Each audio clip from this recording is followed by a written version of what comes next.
Elm və Təhsil İşçiləri Həmkarlar İttifaqı Ağcabədi rayon komitəsi Qurban Bayramı və 28 may Müstəqillik Günü münasibətilə 65 yaşı tamam olmuş müəllimlər üçün ziyafət təşkil edib.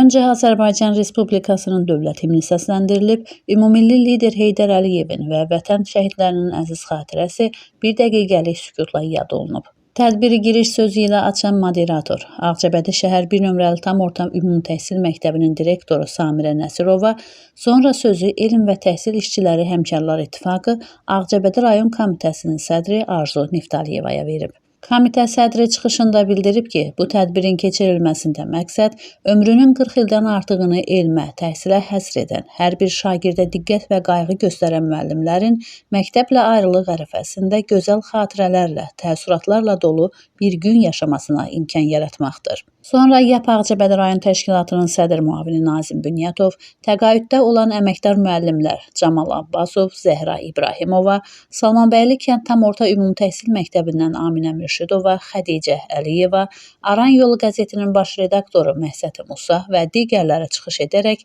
öz ürək sözlərini bölüşüblər. Tədbirdə həmçinin məktəblilərin təqdimatında müəllimə həsr olunmuş şeirlər söylənib, rəqs nömrələri və səhnəciklər nümayiş etdirilib.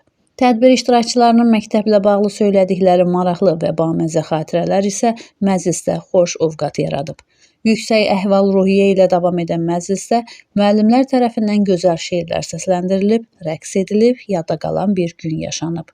Yekunda 65 yaşı tamam olan xanım müəllimlərə Azərbaycan xalqının zəngin mədəniyyətini və zərifliyini təcəssüm etdirən kəlağaylar təqdim olunub. Məhsəti Musa, Kənan İsayev, Aran Ağcabədi internet televiziyası üçün.